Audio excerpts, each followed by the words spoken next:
And Jake, we should also tell you that we actually have some people who watch this live, so there may be some comments down in there, and you can address them or not as you want to.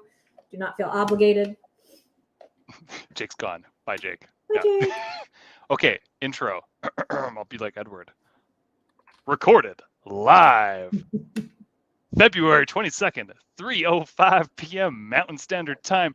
Good afternoon, good evening, Andrea, Rod, Trent, and to our viewers, listeners around the world. How are you two today? Hello, Jody. Hello, Rod. Oh, hello. Obviously, folks will recognize right away because we're going to jump into the guest really quick this week that Edward's not here. Unfortunately, something's going on with not Ed. Here? Yeah, Edward's not here tonight. So we'll talk to him later. Something about aliens and soup or something like that. I'm not sure what it is, but we'll find out more about that later. Hey, I do want to say this has kind of been a weird week. So, our show last week, I think I mentioned I was sick. That sickness lasted until like today, right? I'm just kind of starting to feel good. So whatever that thing was, it's going around and it's terrible. My wife is completely out. She's, I know she listens to this show every once in a while. She's kind of a baby when it comes to pain. She has some health issues as well, but she's really absolutely down. My youngest daughter is down too. So just kind of keep us in your thoughts as we kind of work through all of these sicknesses. But I do want to, before we jump over to Andrea, see what she's been doing this week, other than trying to help me with an issue, is next month is Women in Cybersecurity Month. I don't know how many people know that March is Women in Cybersecurity Month, but now you do. Yeah. And I am so excited about the people that we have coming on next month. I just want to go through this. So we have our guest tonight, which we'll introduce here shortly. And there's a very good reason why I mentioned that in relation to our first guest next month. On March 1st, we actually have Maria Thompson, who is the head of our security partners organization here at Microsoft. She's going to be on the 1st. On the 8th, we have Vasu Jakal, who's the CVP for, security at Microsoft. She's on the marketing side. On the 14th, which is actually a Tuesday, we usually do this on Wednesday, but our guest is so super special. She gets to choose her day. That's Ann Johnson. On the 14th, she'll be on. We'll be on a little bit early, but also on Tuesday, so people can kind of get ready for that. Back on the 22nd, we have my good buddy, Laura Goldstein. Her and I have done a bunch of really cool Defender for Cloud things together before. She's going to be on also with Future, who's been on here before as well. And then our very last episode of March, celebrating women in cybersecurity, I'm actually super excited about this one as well. Thank you. This comes from Andrea. This is Elizabeth Stevens, who is the director of DC Cyber and Risk Intelligence, which to me sounds very, very serious. There should be some really cool discussions coming along with that. So that's what's coming up for March. Yeah, Elizabeth is so cool too. She's Naval Academy grad, former Marine pilot, all kinds of interesting stories she's got to share. So I'm looking forward to that. Yeah, that's amazing. Man, we got such a great lineup. That's unreal. What an important month. I mean, we need everybody in cybersecurity, right? I mean, I don't know what I'd do without all the amazing women in my life. And so if we can get more women in cybersecurity to help us go push forward, I mean, it's super important. We need everyone. These guests are going to help demonstrate that there are already great women in cybersecurity, and we just wish that we could expand as much as we can. Everybody from all walks of life needs to get involved. Well, there's a huge gap in cybersecurity, and we talk about that at Microsoft a lot. We develop these skilling services and things like this to help vets and women and just all of the inclusion in security. We have a lot of gaps. I think notoriously and historically, the IT groups have always just been kind of considered, for a long time, male stuff, but a sausage party. I don't think, right. And I don't think that's the way it is, particularly cybersecurity. We have so many gaps, and there's so many women who have been in IT for so long. They have, this intelligence to be able to just kind of do things right away. So I think this is huge. I think the more we can support this, the better. Agreed. Yeah. We ladies, I will speak on behalf of all of us. We appreciate the passion behind this. So thank you guys. Good, no problem. Well, and we will have Andrea on next month. Just yeah, Andrea's going to be here too, I guess. Yeah, speaking of amazing women in security. Right. Yeah. Thanks, Rod. Thanks for breaking that down. What an excellent lineup. I hope we know everyone's going to really enjoy our guest lineup for March. We're extremely excited about it. And yeah, Ann Johnson, that special time and day during business hours, we'll be broadcasting you live on Tuesday. So hope you tune in. Yeah. Andrea, segue. I was going to say, speaking of that, people who listen to or watch this podcast live, feel free to put in the chat or let us know. What do you feel about us doing this earlier during work hours? This is work stuff. Should we be doing it during work hours? Yes or no? Let us know. Yeah, we love to hear your comments. Yeah, totally. It doesn't matter to me. I'm in Mountain Standard Time, so this is during work hours for me. But all these Eastern people are hangering for dinner by the time the podcast is ending, and I can appreciate that. So we're open to all feedback if you want to see us come on a little earlier. Sorry, folks, our friends in the UK. Oh, is it a podcast or a show, Noodle? It's kind of both. It's a podcast and a show. It's also a venting room. It's also an education sector. I mean, there's so many things that we have going on here. It's a KQL code factory. I mean, Rod Trent refactors KQL code like you've never believed. So many things going on here at Microsoft Security Insights. But anyway, we'd love your feedback in terms of what we can do better. If we could produce the show a little earlier, the podcast a little earlier, we'd love to hear that. So, by the way, I hope Noodle appreciated the call out on our Substack post today about all the ways that you can catch the Microsoft Security Insights show weekly. There's a big call out, and thank you to Noodle. Folks I'll put a link in the chat here so everybody can get to it. There's a call out. A bunch of other cool stuff out there that folks can check out. But is it a show or a podcast? It's actually both. So yeah, that kind of explains it as well. Well, let's pull on our guest, if you guys don't mind, because I know we were going to want to spend a lot of time with him. Welcome, Jake. Everyone, this is Jake Mowrer. Jake is an old pal of mine. We met, I don't know, 9-10 years ago. Microsoft sent about 20 of us over to Israel for the debut of what was then Windows Defender Advanced Threat Protection, now Microsoft Defender for Endpoints. And the 20 of us, I think, became lifelong friends, and I've been lucky enough to keep Jake in my life since then. Jake, do you want to tell us about, we were both global black belts then, but have both moved on to different positions. What are you up to these days, Jake? Yeah, so thank you very much. Really, really happy to be on the show, and I definitely treasure your friendship, Andrea. It's been fantastic. Thanks for having me. Yeah, yeah. I was trying to win those points, but yeah. So Jake Mowrer. I've done a lot of different IT things. I don't know when it happened, but like I'm the old man in IT now. Like I remember making fun of like older people in IT, and now I'm the old guy. It's bizarre, but but I'm a man child. I'm a self-proclaimed man child. Given all the, if you're watching the video, you can watch. This is my geek lab here, but yeah, I've been in IT for about 25 years. I spent 10 years outside of Microsoft, just doing everything from help desk, working nights on a help desk when I was 20 years old, and my first paycheck, I blew it all on like video games, like a huge stack of video games. And pizza. And pizza, a lot of pizza. Yeah, maybe some beer, but maybe a little bit. I don't remember any of that. But but yeah, so I did a lot of things there. Did some IT management, did some server stuff, mainly though Windows. Pretty much all Microsoft stack stuff. And then I got the opportunity to come to Microsoft to be a what was called a technical account manager. And I didn't really know what that meant, but it had the word technical in it. I was like, okay, I'm kind of a nerd.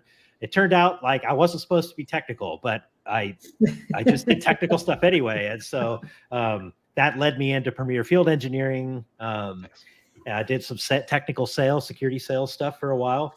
And then I jumped to like the global black belt role with Andrea. And now I did some Defender for Endpoint deployment assistance for very large customers.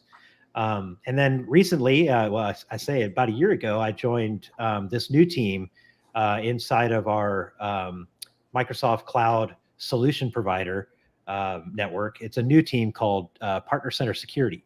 And so what keeps us up at night is, partners, especially Microsoft partners and all partners are pretty well targeted by threat actors, because the bang for the buck they get for infiltrating a partner is multifold, right? If I can get to the partner, I can get to their customers. So, it's definitely a very tough place to be. It's very lucrative from a business perspective, but there's definitely a lot of responsibility and security things that need to be taken care of there. So that's what I'm doing. That's what keeps me up at night is partner security. Well, that's super interesting. So that's totally different than I even imagined when Andrea mentioned that you come on. We'll have some other things to talk about here shortly, but so you are helping secure our actual partners versus enabling our partners to deliver our security. Right. Exactly. Yeah. And that's where a lot of the confusion comes in. It's like, hey, Jake, are you, what partners are you training on Defender for Endpoint? I'm like, well, I don't really do that much anymore. And now I try to convince them to buy it for themselves and implement it for themselves so that they have, additional insights into the endpoints that they're using to manage customers and all those things. So that's it's a little different than that other role. Yeah. So that's interesting. So you still get to keep your hands dirty and technical, which is, kind of what you were pigeonholed into in the first place, right? So what tools are you using, if you could say, to secure our partners? It's the same stuff that our customers are using, or different things? Yeah, it's a bit unique in this position because I went from, being on our customer acceleration team where we deployed only Defender for Endpoint. Well, really M365 Defender. We deployed Defender for Endpoint, and then we also talked it from a broader scale of M365 Defender on how to operationalize that, integrate that into your SIEM, and how to read alerts and all those things.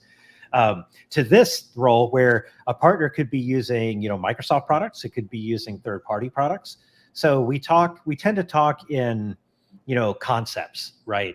For example, like, privileged access workstations. Let's just use that as an example, right? That could be a Linux box if you want it to be. It could be a Windows box, just as long as it's not the same box that you're using to, watch Twitch streams or, read email on or play World of Warcraft or whatever, right? As long as it's not that machine, then that's a good thing. So I talk to a lot of partners with those types of things, but we're very down to the basics when it comes to these things. Like, hey, all your accounts should have some kind of multi-factor authentication, preferably something that is phish resistant, right? The machines that you manage with your customers on, because remember, these partners have standing access in most cases into customer environments. So those machines that you use to try to administer your customers should be secure, should be monitored, should be protected. And so, yeah, all those things. And then also, like, hey, if you're getting security alerts from an identity perspective, endpoint perspective, et cetera, those should be monitored, responded. You should have a playbook for that. If you don't, then consider an outside MSSP or something like that. So, so a lot of are the things that we talk about in our space. May I ask a follow-up? That's the exact thing I was going to ask next. Was, do partners who provide maybe MSSP services to customers, how often are they leveraging an MSSP versus doing their own security in-house? What do you see?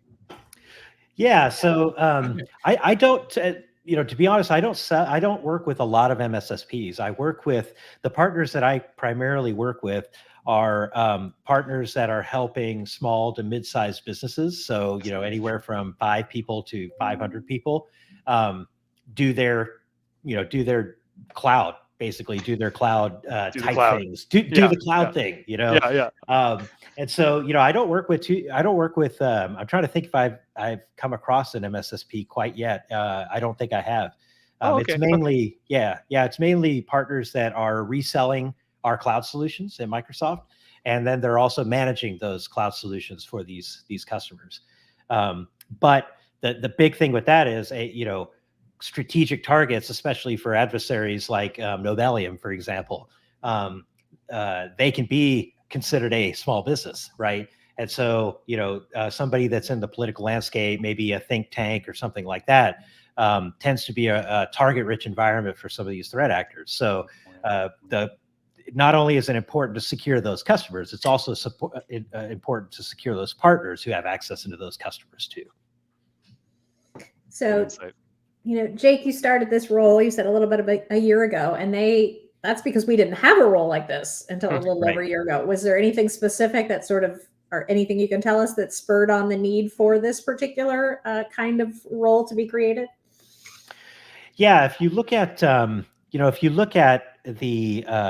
the events kind of in the 2021, second half of 2021, you'll see that Nobelium really ticked up their. That's a advanced persistent threat actor that we track as part of our Mystic team, right? They were definitely going after our partner space to try to get into strategic customers for espionage, you kind of name it there. And so I think it came pretty clear to our leadership and Microsoft as a whole that we need to be spending more time with our partners, educating them around, how maybe we do things in Microsoft from a security perspective, but also like what we've learned from our customers, and also partners to learn from each other too. That's really important. That's one of the first things I learned in this role, being pretty new to the partner space myself, was that I need to partner and really go arm in arm with partners into this battle, because we only win together, right? It's easy for me to go out and say, well, why didn't you do that? And be the Monday morning quarterback. But that really doesn't help anything, right? It's really like, hey, this is what I learned. What do you think about this? Oh, it's this. But it's really that kind of that mindset of, of a lot of minds together think alike. But yeah, I would say the Nobelium campaign is really what was the wake-up call for us. No doubt. Speaking of Monday morning quarterbacking, that reminds me of that DoD server that had no password on it, and all their emails this week. Yeah. Oh, I missed that. Oh, you need to look that up. So a couple days ago, there was this story that there was a misconfiguration of an email server that sat in Azure. To find out, there was no password. That is, and isn't it by default? It has a password. Like by default, it's secure by default, and someone has to open up. So it's definitely a misconfiguration. Yeah, I wiped out that. There's literally only one rule to using passwords. That's have a password. And don't make a password. Yeah, please. Yeah. Right. Yeah. Jake, yeah, and that's. Oh, sorry. Go ahead. No, finish your thought. Jake. Oh, no, I was just going to say, and that's the bad thing is like you could do all the right things, but then all it takes is like one mistake, right? And we're all humans, so we make them, right? It just takes that one mistake to ruin somebody's day pretty bad, and also give the bad peeps a target-rich environment. Well, I'm super happy you're there though, because you can talk about these mistakes. A lot of times these mistakes come from not understanding the product or the feature or, something like that. So a lot of customers, whether they're partners or just kind of general commercial, they need someone to come alongside. Yeah, absolutely. Yeah. I mean, if you think of like, I try to put myself in the mindset of a dentist office or something like that. And I don't know why I picked the dentist, because I'm kind of dentist averse. I do go, but like, it's like one of those things where I'm like, oh man, I got to go to the dentist, and it's like 2 weeks from now. And it just kind of continues for 2 weeks. But yeah, if you think of the dentist office, they're not there to think about getting ransomed, and their, X-ray machines that are all computerized now getting ransomed and everything else. And in fact, the dentist that I went to, when he found out that I was in cybersecurity, he actually told me, yeah, we actually had a ransomware event about a month ago, and so it's a very real thing. But they should be trying to keep me out of pain rather than, worrying about any kind of cybersecurity type things. So yeah, it's our partner network that really helps us scale and really bring those best practices of security to those customers. I think the trick is that, it's easier said than done. A lot of partners don't have maybe that skill set. And our solutions sometimes can be very easy to stand up, but can also be exploited for that ease, right? Or through that ease of use. So, being able to kind of make things secure by default, I think is super critical, especially when it comes to that. And then also, us also doing, lack of a better word, audits. Are our partners, doing the things that they need to do to keep our customers secure? Because in the end of the day, if you're using Azure and your Azure subscription gets hacked, and the threat actor runs up a big bill, are you going to probably buy Azure again? Probably not. You're going to go to a third-party cloud, right? So it's in our best interest to do that for our customers and also our financials. So have we seen something like that, Jake? Yeah, I think the big thing that we're combating in the partner space right now is Azure subscriptions being taken over by threat actors to do whatever, right? That whatever can range anywhere from cryptocurrency mining to DDoS, to brute forcing, to hosting their command and control. I mean, you kind of name it. It's Azure, so it's a Lego set for these threat actors, right? So that's been a problem. Like, you'll be a customer. Like, let's take that dentist office for example.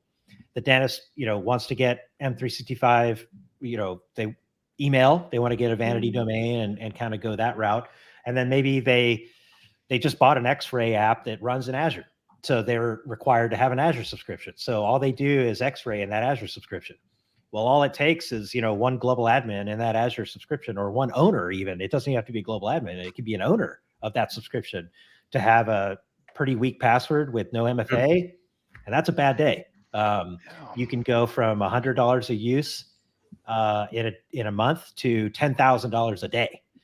These threat actors are very good at scaling up their infrastructure and really ringing up totals. And that's pretty upsetting to me personally, because my job is to help partners help customers not get into that. So we're trying to find creative engineering ways to come up with roadmaps and blueprints and features inside Partner Center, our portal, to defend against that kind of thing, and advise partners to say, hey, FYI, there's a user that has access to this customer that doesn't have MFA on it. So those are where our engineering efforts are being spent today. So yeah, cryptocurrency mining on subscriptions is a big issue, not just in Azure, but in all cloud platforms. Yeah, that you talking about that made me have to go look at mine. So. Yeah, no kidding. Yeah. So most everybody on this call here, except for Jake, has access to my demo environment for certain things. Brody, you still have access. I see you. I did. I think I added a workbook recently. I hope I didn't rack up your bill too hard on that one. Jing has access because he had, so that kind of scares me now. I'm gonna have to put some alerts in place. Gotta go double check. Oh, is it Jing in Houston? Yeah. I know Jing. Yeah, absolutely. Yeah, he's trouble. Yeah. So I hope he's watching. Yeah. Jing specifically. Yeah. Yeah. He's a good dude. Yeah, he's good. Perfect. Yeah. Can you set a billing threat? Like, so let's just, security controls important, right? Proper identity hygiene important, yada yada yada. But let's say that dentist office who runs X-ray in the cloud, which I thought was hilarious, by the way. Let's just, I don't know if that's true. Yeah. I would be the latency. Anyway, getting past that, let's stick with the example. So let's say it's a predictable consumption with dentist office and X-ray app in the cloud. Can you, as another control or measure, have an initial threshold set so that the bill doesn't enormously go too high if there's something that comes up? Yeah, Andrea's nodding her head. Yeah, okay. So is that one of the capabilities that you would implement potentially? Yeah. In some of the Azure offers, that is possible. In the partner space, however, that capability is not there.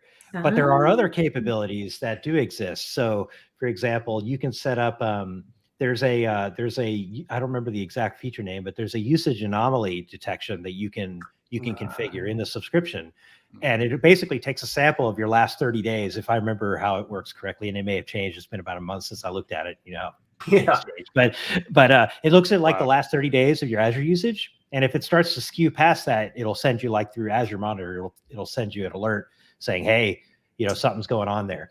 The trick there, though, is that if the threat actor gets access into your Azure subscription, guess what they can turn off, right? Right, exactly. So, so for partners specifically, the one thing that we definitely advise our partners to do is to there's a feature inside Partner Center called spending limits or budget limits, and so you can basically set and say, hey, this should not go over $100 a month. And once it gets to 80%, it'll start pinging the partner and let them know, like, hey, the bill's is at 80% of this, and it's only like you have 20 days left in the billing cycle. Something's going on. So as part of our, CSP security best practices, one of the things that we advise our partners to do is to set up that spending notification inside Partner Center so they can get those notifications, get with the customer, ask them, hey, is this expected? If not, start to do your incident response plan from there. Smart. That's key. Andrea? I was going to say, so Jake, before you started doing the partner stuff, you were out doing deployments out in the world. Is there anything weird or cool you could tell us about somewhere you were deploying something? Yeah, no doubt. Both weird and cool, please. Thank you. Yeah. Yeah. Let's see. I'm trying to think. I don't know. Like, whenever I think of weird or cool, like I don't think of like maybe my days in customer acceleration with Defender for Endpoint, but it does remind me of a time where it happened to be crypto mining, where my lab at Microsoft got hacked. It's pretty embarrassing, like I think this was, this must have been, 6 or 7 or no, it was like 7 or 8 years ago. It turned out like I didn't patch one server, and it was on if y'all remember, like the MTC had this like exterior network. It wasn't on the Microsoft network, but it was like, it had like a public internet connection. So somebody like hacked one of my servers that just didn't get patched one month, and they were mining crypto. And what's crazy about that is like, the cool thing is they didn't like obfuscate their scripts or anything. So their scripts had all their FTP username and password for their command and control center. So my pal and I, Adrian Corona, I don't know if y'all know him, but he works at a competitor now. So we'll excuse him for that. He is my friend. Shout outs. Got it. Yeah. But he and I were basically went up there, and I think the biggest thing that hit me about that was that I opened up that FTP site that was the command and control for this threat actor, and they must have had thousands of machines under their control. Basically, you logged into it. That's yeah, definitely, yeah. Okay. So I got into it because they, all their stuff's in their script, right? So, you used it as a demo. You just brushed it off. I meant to do that. Yeah, exactly. Yeah, exactly. No, we so we went up there, and the thing that dawned on me right then was, these are all these machines that are completely under this threat actor's control. And none of these people probably have any idea what's happening. It could be your parents. It could be my parents. It could be my grandparents. It could be any of these people, right? Our next door neighbors. And all they know is their machine's slow. So that kind of ticked me off. I was like, hey, that's not cool. So we blanked out his stuff. We left. We did a Bing translate and left a very nice note in his native language that we determined to say, hey, you need to get your own crypto mining hardware. But really, from that day, like I kind of thought of myself as like the cybersecurity Batman. Like I need to protect the innocent. So but anyway, that's I love that story. If I think back over my career, like that's the one inflection point where I was like, wow, people in cybersecurity, not just helping enterprises, but also helping people at home, kids, small businesses, etc. We're definitely needed, and the work that we do is important. So anyway, that's what comes to mind. Not really anything to do with my last job, but it. Yeah, that's a great story. Thank you. Yeah. Excellent story. And I don't think it's really a hack back if you had the username and password, right? You're just more. I didn't feel that way. Right. I figured. Yeah. Now what's funny is like, I'm exposing my naivety, or I don't know what that word is, naiveness, whatever. A bit. And I did notice my home internet from that point on was like the little router that I got from my ISP was like crashing every day. You were targeted. Yeah, in the middle of the night, I woke up. You know how for some reason, like I wake up in the middle of the night and I think of these things. Like it's like whatever. I woke up, I was like, dude, I logged into that dude's FTP server from my home machine. Yeah. From my home, my work machine at home. Yeah. So he had my source IP. And so like straight up that dude, I mean, that's my conspiracy theory, but I think straight up that dude was like just railing on my home internet, wanting to get revenge, maybe. But, I think so. So did you get a new dynamic IP from the ISP the next day? Just call them up, like, hey, can you cycle that for me? Yeah. No, I didn't. I actually did a pass through to an OpenSense device that I built to handle that, because it was gigabit, right? Internet to the house. Nice. So it just couldn't, that little ISP broadband one couldn't handle that kind of traffic. So, but OpenSense kind of. Well, it could also be that at that point, Bing Translate was not the best. You may have just welcomed him into your home like Dracula. Right. Yeah. Please DDoS me. Yeah. Yeah. Please. Yeah. Come on down. Yeah. Yeah. My router is ready for you. My router is ready for you. Yeah. Pickup line. That's pretty good. Yeah. It hasn't worked so far, but yeah. So I like the Batman reference. Andrea kind of, I don't know. I think she called you out today when we were discussing. You're also potentially a Star Trek fan? I know of Star Trek. I've watched Star Trek. I'm a Star Wars fan. I'm not mutually exclusive. I don't judge. It's all good. Yeah. When I met Jake, he had a Boba Fett backpack. Yes. You still have the Boba Fett backpack? I do. It was sweet. It's back here in the closet. Yeah, I'm also a Back to the Future fan, so yes, I'm my that's what I was going to ask you. Tell everyone how you came to own a DeLorean, Jake. Oh, right. Yeah. So I'm full of like useless DeLorean information, but yeah, I'm 45, so I grew up with Back to the Future as a kid, and always wanted a DeLorean. I thought those gull-wing doors were just so awesome, and the stainless steel, just so cool, right? Yeah. And then I realized that car is very special from an engineering perspective and a reliability perspective. It's very special. It takes a lot of care feeding. But anyway, I was able to buy one about 10 years ago. Pretty cheap. Like, the guy's dad passed away, willed it to him, and it sat in a garage for like 6 hours. So yeah, I bought it, shipped it to my house, worked on it for about 6 months, and got it running. And then now 10 years later, I ripped it all apart again. So I'm actually restoring it right now. But yeah, huge Back to the Future fan. Yeah.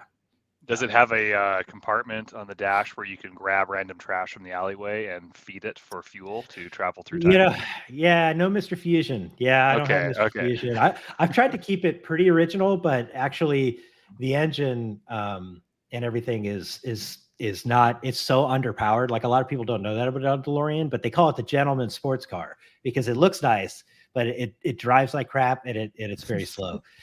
So I'm actually putting... I'm putting a V8 in it now. So that should be nice. Cool. There we go. Yeah. All right. Yeah. Cool. Wow, a DeLorean. That's crazy. That's cool. That's my. Does it have a flux capacitor? Did you put one in? I didn't. No. It's on my list to build. Look at that, Noodle. You guys are on the same wavelength. Yeah. Absolutely. All right. Yeah. But I will say, for Jake having a busy family, he has more hobbies than I know of anyone, and way more than I do, who do not have a family, but he's always got something going on. Like I said, I'm a man child. Like these 3D printer stuff, Arduino projects, the DeLorean, fast cars, I am a man child for sure. Yeah. Or slightly slow cars, but cool looking cars. Exactly. Yeah. Right, stylish. Cool. Yeah. What was the car you had that was so fast that you got rid of? Oh, I had a Hellcat. Yeah. I had a Dodge Hellcat. And that thing almost murdered me at least twice. Yeah. And I'm a Corvette guy. Like, I've had Corvettes and stuff, but that car was just scary, and the insurance on it reflected how scary it was. So I've seen some police chases in the States from helicopters with a Hellcat out performs. Cars. In my stomping ground, Texas, there may or may not have been some dude that went like 160 miles an hour on 35, and I think he eventually ran out of gas. That's how they eventually caught him. It wasn't he ran out of gas. So apparently. Yeah, you can only go 160 miles for like 15 minutes, full throttle, until you run out of gas. So I never found that out, but yeah. Well, another thing you did in your spare time was write a book. So I did. Yeah. So if you just, for those listening in, if you go to Amazon and search for Jake's name, I'm not even going to try to pronounce your last name because I get it wrong every time. My lips get all tumbled. If you try to search for his name, it actually pulls up lawnmower. So even Amazon doesn't know how to pronounce it. But you did write a book, a very important book. I think it kind of goes along with what your role is at Microsoft. But you did co-write this with two of my buddies. One is one of my teammates, Sarah. She's on my team here at Microsoft, Sarah Young, and then Yuri. Yeah, so I have some questions, but I'd like to hear more about this. Yeah, no, Yuri approached me, and I was super flattered. Like I've always wanted to write a book. It's on the list. We all have these bucket list things, and so one of them was, hey, I'd like to write a book about stuff. Actually, sorry to derail. Hacking Dave. Yeah, Dave Kennedy does have a DeLorean. He converted it to a time machine. So yes, Dave Kennedy and I have rapped on Twitter. I showed him my sequential taillights, and so yeah, I follow him. He follows me, but he has a much bigger fan base and a lot smarter than I am. But yeah, he does have a DeLorean. But yeah, Yuri asked me. He said, "Hey, would you like to write exam prep book for SC200, the security admin exam?" Defender for Endpoint really well. M365 Defender pretty well. So, and the products in it well enough to write a book, at least, and pass somebody on the exam, although that's arguable. So he asked me to participate, and it was a great experience. I'm going to preface it by saying it was a great experience, and I can now say, I've written a book, like I've done. Okay. Now, will I ever write a book again? I don't know. And I don't know if it's because, Yuri really, I will say Yuri really pushed me. He did push me to try harder. It's probably the best way to say it, but I'd never written a book before. And, I greatly underestimated the effort that it takes to write one of those books. I kind of took it for granted and thought, oh, I can do this. I can write this. I've been training people, et cetera. But I'll tell you, that was a learning experience for me. That book writing kicked my butt. Like I had a lot of fun doing it at times, but there were times where, like, you can ask my wife, like she didn't see me for a week. It's work at one point. It's actual work. Yeah, it is. Yeah, absolutely. So, and I see people giving a call out to Yuri as a guest. Yeah. He's such a great person. And really, like, when I look at that guy and I see what he does in his life, from a fitness, from a martial arts, to his family, to his books, to that dude just like lives his life like pegged. The needle is pegged on the tachometer. Like, that dude is the man. And so anyway, I really appreciated that chance that he gave me with that book. And I did learn a lot, and I had fun writing. Like, probably my favorite part was writing that last scenario, because I came up with the attack scenario, ran the attack scenario, and then documented how to investigate it. And that was a lot of fun. I had a lot of fun doing that. So Yuri's a good buddy of mine. I've known him for years and years. And absolutely, man, just watching how he has progressed, even from when he started at Microsoft, his fitness and stuff. Yeah. I get a sense, and you tell me if maybe you saw this. Yuri and Orrin Thomas used to write books together. Mm-hmm. And then all of a sudden they kind of write them separate. It's almost like they're in a competition. Who's going to write the most books? Who's going to put their name on the most books? Yeah. And Yuri keeps fishing to get people like Jake and everybody come in and write a book with him, just so he can beat Orrin in the contest. Yeah, he's competitive. Like, it's on when it comes to Yuri. Yeah, he competes, but he held Sarah and I to a standard. His name was going to be on that book, and our names are going to be on that book, and he wanted to make sure that book was like the best thing we put out. And while there was definitely some reflection time that I had to myself when it came to, like, hey, Jake, will you rewrite this part again? I thank him for that, and I thank him for the opportunity. He definitely was a great mentor in that whole experience. And what he told me was true, and I didn't have any expectations, but he said, hey, you don't write the book for the money. You do it, to spread your privilege, really, the privilege that we have from working for a great company and having the the things that we have, and sharing that with other people and spreading knowledge, and then also learning what they come back with too. And it was a great experience all up. Yeah. Will I do it again? I don't know. I think it shaved a couple of years. I got so gray in my beard now. I don't know if you can see it, but I think that's from the book. But it was a great experience. Yeah. Cool. Yeah. What was the most? I know a lot of our listeners sometimes consider doing that, right? So, what was the most difficult part? Was it just trying to find the ideas, or was it trying to complete, an idea or something like that? I think it was the meticulousness of the book writing process. Like your screenshots had to be, saved in separate files and named a certain way, and they had to be clean. So that was like one big thing I failed at. Like I was trying to be all cutesy and cool by like, highlighting stuff and putting arrows and like, little ninjas with like nunchucks and stuff all over the graphics. And it turned out that was bad. Like you're supposed to give them the clean graphics and then they do the highlighting. So I had to go back and take all my screenshots again because I didn't save the original ones.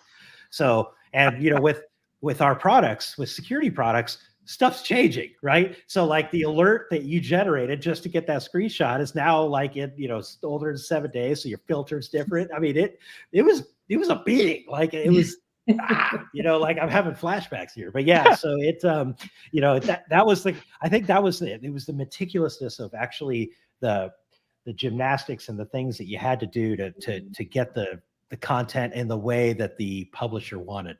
And then right when you're worn out from that, the edits come back. And, then there's a million of those. And it's like, you're not making any sense here. And it's hard to, when you spend time away from your family, when they're all like, at whatever, and you're writing the book, when they come back with that, it's pretty hard to not, I take my work very personally, and Andrew can attest to that. So it was very hard for me not to get kind of upset. Like, fair. What do you mean that doesn't make sense? I don't get it. Fair. So yeah. So yeah.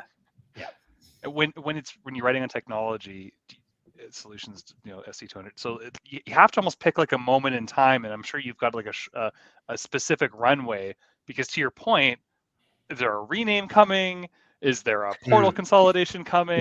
Yep. You've got to nail it in that window, right? I always thought that was an interesting part about writing on security. Are books worthwhile with the number of updates and features that are coming out, I guess, right?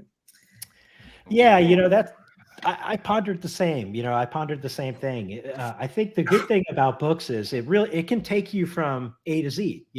When you're trying to study things online and learn and stuff like that, those are great articles. But like, and maybe it's just me, and I just don't know how to use our Learn site. But like, you bounce everywhere.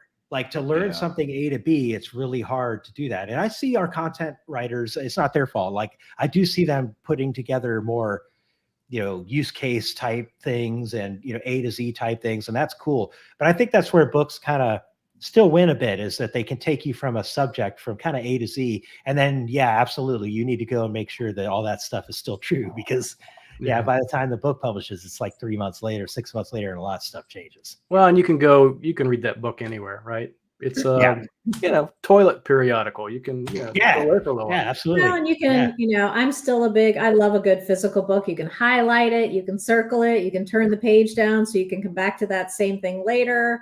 I'm sure you can maybe do that stuff, on a Kindle or something, but I don't even have a book around me.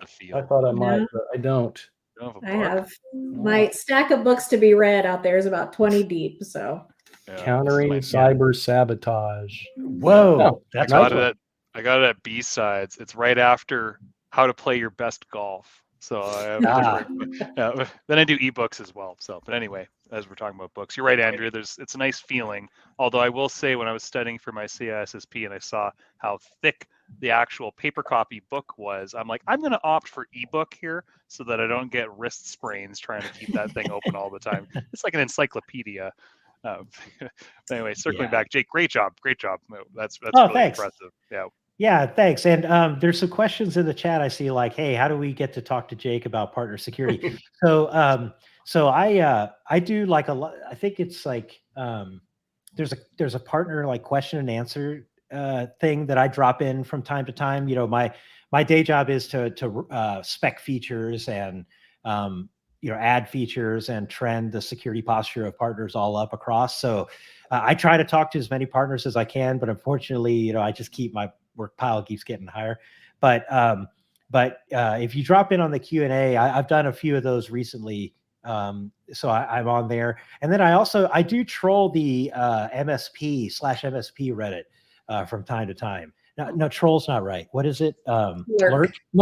Yeah, lurk. I lurk. I don't troll. That's the bad one. No, I lurk. Except that FTP server, you trolled them pretty hard. Right, that was a troll. Yeah, that was it. Yeah, well played, Brody. Yeah. So I do look in there because honestly, like, you hear the stories about Bill Gates like writing in commercial in the early days of Microsoft. He'd write in commercial or what do you call that? Commercial class on airplanes. And just so he could get real feedback from real people that have no idea who he is about his products.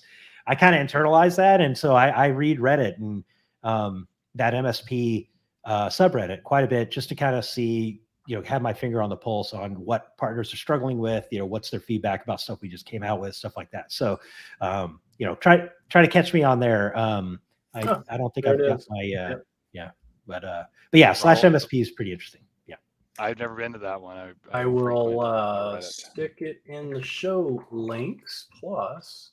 And Jake, we'd love to talk you into, at the very least, lurking on our Discord server. We've got a cool little community. No, you're not. Oh, cool. We're not holding you to any SLAs or anything, Jake, or you need to be a heavy participant. But it's a nice eclectic community of like-minded security professionals. So if you want to, just throwing it out there, if you want to hop on. Yeah. No, I'd love to join. Actually, this is kind of embarrassing, but like my 13-year-old son is like jamming with all his friends on Discord. They do like Roblox builds and stuff like that. He's like, Dad, I need you to join up on my Discord channel. And I'm like, I don't even have a Discord account, son. I've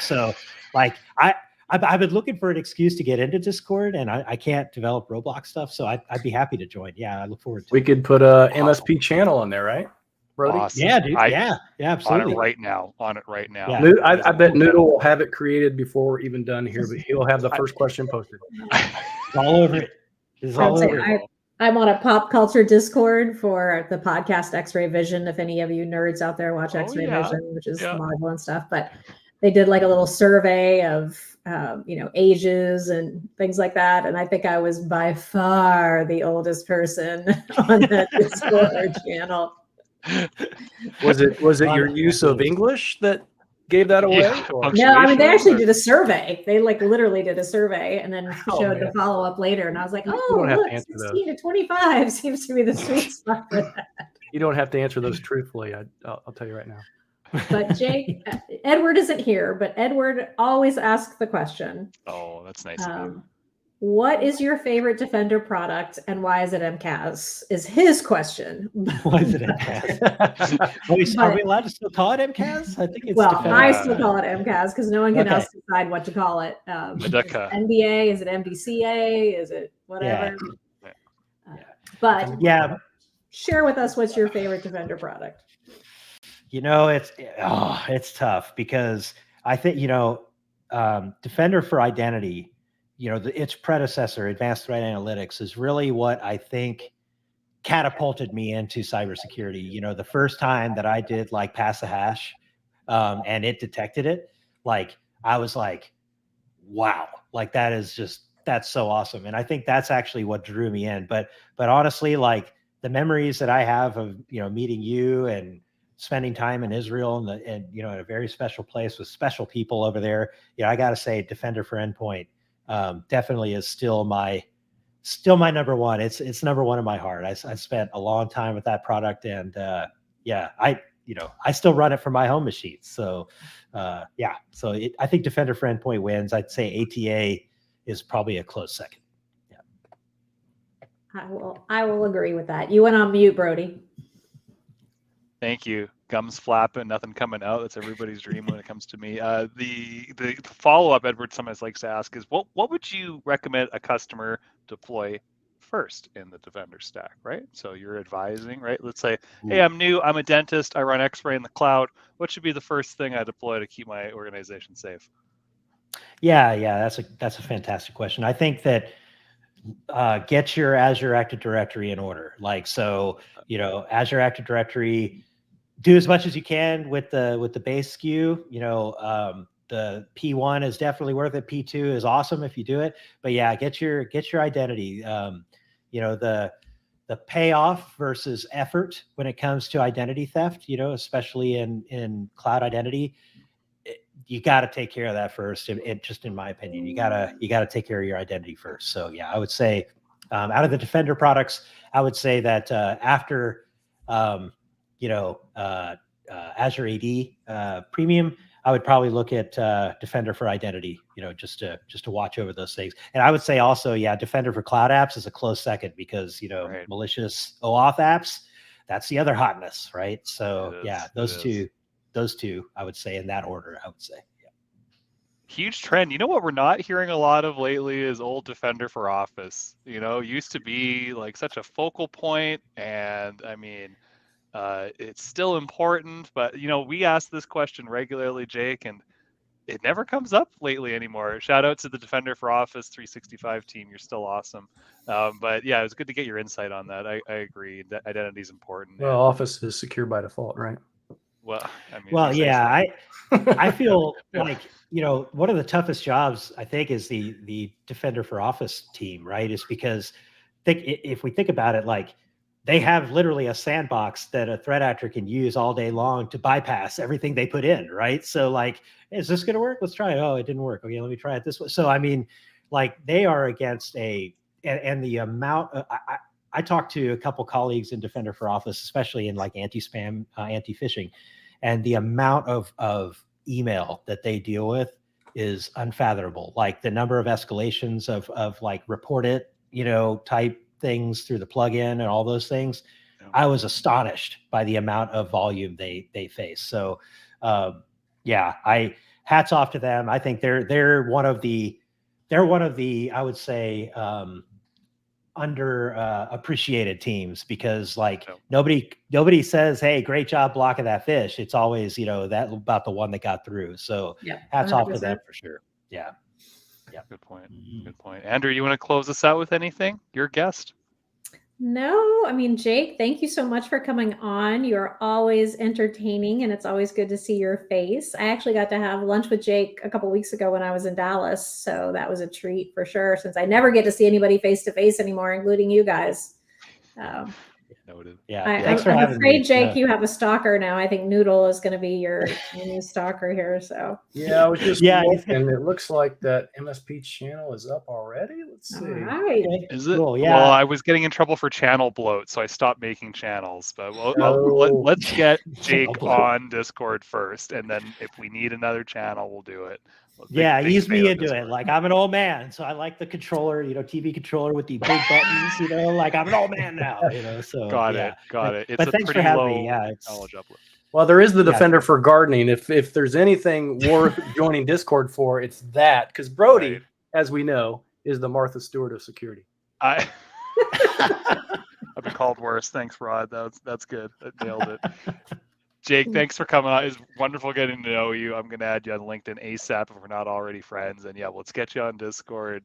Love to keep the conversation going. The work you're doing is extremely important. And in all seriousness, I can tell that you've got passion for wanting to help the dentists out there, the schools, the ma and pa's out there, SMBs. It's an extremely important role that you're fulfilling. And we really appreciate, as a security community, all the hard work that you put into this. So thank you very much for everything you do. And you make it look cool. You make it look cool too. No, thanks for having me on. And like the other thing is to shout out to the team I work on, the Partner Center Security team. It's not a well-known team, but they, the folks I work with, they've been working on GDAP, all those projects. So, which is a huge challenge. So, I'm very honored to be on the show. I'll come back anytime you want. And thanks for doing the show. Great. I'm a big fan. I'm a big fan. Anybody in your team that, if they feel like they want to come on, Andrea is our casting director. So cool. Go through her. I don't allow boring guests, Jake. So not being boring. Yeah. Got it. I laughed several times. Yeah. Self-deprecating humor is the way. Yeah, absolutely. And I have plenty to go. Yes. Perfect. Well, another great episode of our podcast / show team. So thank you all very much for listening, for watching. Again, we got an amazing lineup for Women in Cybersecurity Month coming up here in March. We'd love it if you tune in live. Might even be able to get some questions through to our guests if you drop in and ask. Thank you so much for the support. Thank you, Jake, for joining us today. Thanks, Andrea, for yet another not boring guest. And I hope everybody has a wonderful day and stay secure out there. There will be additional notification about Women in Cybersecurity Month on our Substack channel tomorrow. So look for that. Thanks, Rod. We appreciate it. Thanks, everybody. Good night. Great night. Good night. Take care. Jake's down.